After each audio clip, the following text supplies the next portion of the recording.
दीपक कुमार यादव जी, छत्तीसगढ़ से। श्री राधा वल्लभ श्री राम। महाराज जी, आपके चरणों में मेरा प्रणाम। महाराज श्री, मेरा प्रश्न यह है कि कुछ माता पिता अपने बच्चों को सरकारी नौकरियों के लिए प्रेरित करते हैं और उन्हीं में से कुछ बच्चे बड़े होकर माता पिता को घर से ही बेघर कर देते हैं। महाराज जी, कृपया मार्गदर्शन करें, कैसे? माता पिता मोह से ग्रस्त पदवी है, ज्ञान से युक्त तो नहीं ना। तो ज्ञान से युक्त होने पर माता पिता भगवत मार्ग की शिक्षा देंगे, और अगर मोह से युक्त है तो मात पिता बाल कहीं बुलावें, उदर भरे सोई जतन सिखावें। वो तो वही मार्ग सिखाएंगे जिससे आपका पेट भरे, आप इंद्रियों का भोग अच्छी तरह भोग सके। तो उसके लिए रुपया चाहिए, रुपया के लिए कार्य प्रणाली का ज्ञान होना चाहिए। किसानी है, व्यापार है, नौकरी है, तो उनका उपदेश उनकी जगह सीमित है। पर बालक का कर्तव्य जो माता पिता का अपमान अवहेलना कर देना, ये नहीं। वो अपने कहीं ना कहीं कर्तव्य में है, क्योंकि मोह ग्रसित पद है उनका। वो यही देखेंगे आपका शरीर स्वस्थ हो, आपके पास पैसा हो, आप अच्छी भोग सामग्रियों के भोक्ता बने, तो वो समझते हैं कि हमारा बेटा सुखी रहेगा, क्योंकि सुख का परिचय केवल वो इतना ही जानते हैं। इसके आगे कोई सुख है उनको ज्ञान नहीं है।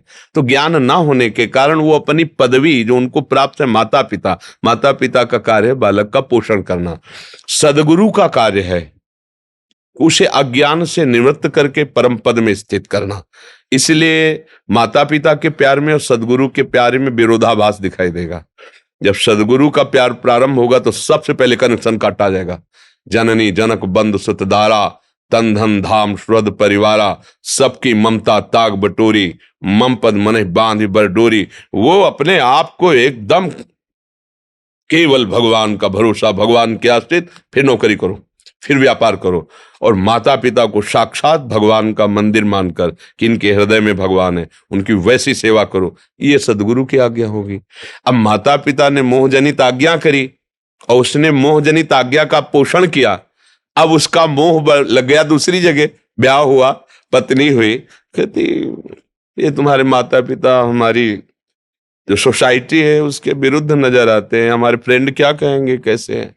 एक पिता अपने बेटे के यहाँ गया, गांव की बात कह रहे हैं, उसका बेटा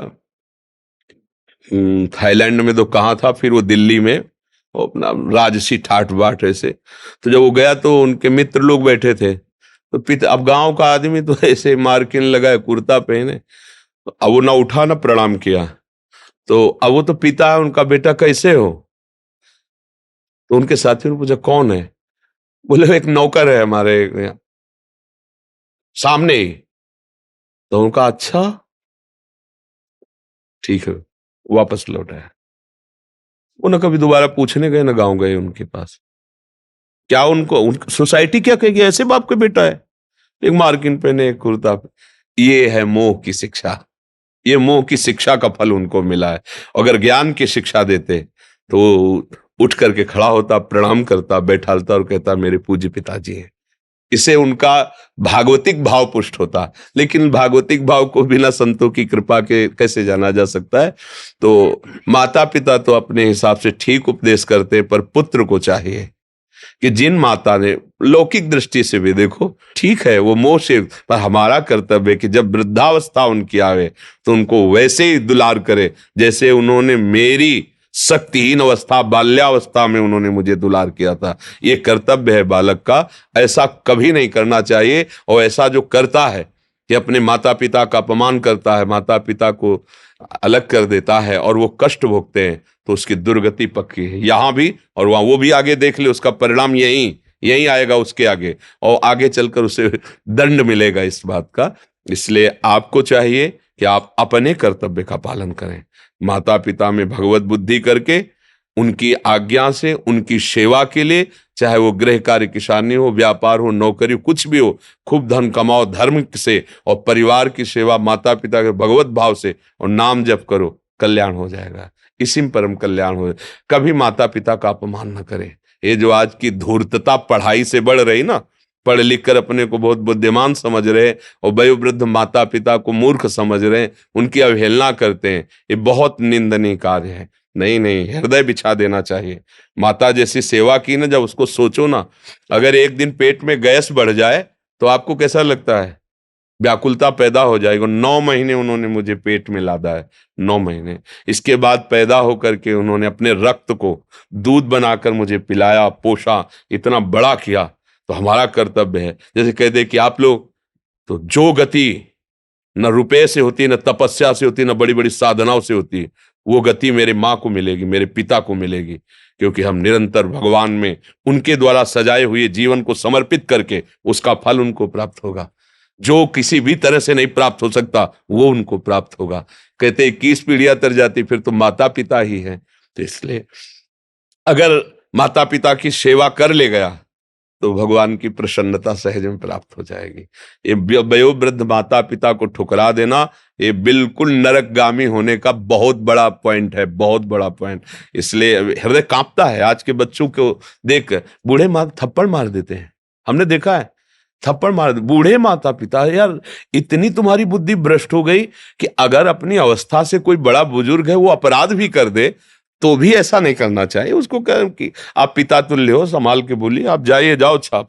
वयोवृद्ध, देखो हमने सभ्यता देखी है, जैसे बस में चढ़े और 2-4 ऐसे जो सात्विक वृत्ति वाले हैं बैठे हैं उसमें, और कोई वयोवृद्ध आया तो खड़े हो जाते हैं, बाबूजी आप बैठ जाइए, कोई परिचय नहीं, पर आप वृद्ध हैं इतनी देर कैसे खड़े रहेंगे, आप बैठ जाइए, हम तो जवान, हम तो घंटों खड़े, कोई माई बहन है, आप बैठ जाइए। ये सब एक मनुष्य की सभ्यता है। जब हम दूसरों का सम्मान करना सीखेंगे तभी तो हमारी, फिर हमारे माता पिता, हमारा कर्तव्य है कि हमें, देखो माता पिता की सेवा से भगवान बहुत जल्दी प्रसन्न होते हैं। और इसका उदाहरण है महाराष्ट्र में जो पुंडरीक जी थे, वो अपनी माता पिता को भगवान मान के, तो भगवान आए दर्शन देने, और उस समय वो माता पिता को स्नान करा के वस्त्र धारण कराए थे, वयोवृद्ध माता। तो भगवान ने कहा पुंडरीक दर्शन कर लो। कौन हो? पीछे थे, बोले भगवान है। तो वो गरीब घर तो ईंट दे दे कि प्रभु इस पर आसन, मतलब खड़े हो जाइए, हम बाद में दर्शन करेंगे, पहले अपने माता पिता को कपड़े पहनाकर आसन पर। आज भी भगवान उसी ईंट पे खड़े हैं, इनका वैसे नाम है विट्ठल, पर ईठल भगवान है, सेवा ईंट पे आज भी खड़े, ऐसे इंतजार कर रहे, कर लो। माता पिता की सेवा का फल भगवान स्वयं से आके दर्शन दिया करके। इसलिए धन्य है वो पुत्र जो माता पिता की आज्ञा में रहता है और उनका कर्तव्य। देखो कोई भी माँ अपने बच्चे के पास जाएगी ना, पहला काम, तुमने शाम के ठीक से भोजन पाया था कि नहीं, अगर सुबह मिलेगी पाया था कि नहीं, तुम्हें अच्छी नींद आई ना, अच्छा तो थकावट तो नहीं हुई आने में। वो केवल इस बात पर, वो केवल अपने बच्चे को सुखी देखना चाहती है, यही उसका सारे जीवन का फल है। और हमारा क्या कर्तव्य कि ऐसी माँ को, ऐसे पिता को अनाथालय में भेज दें, वृद्धा, जब उनको हमारी जरूरत है तो पर हो जाता है, क्योंकि नवीन जहां पत्नी मिली और उसका वो सब रिश्ता नाता, तो वो पुराने माता पिता का प्यार भूल जाता है, फिर वही अपराध बन जाता है, उसके जीवन में कभी शांति नहीं मिलती। समझ रहे हैं आप जी?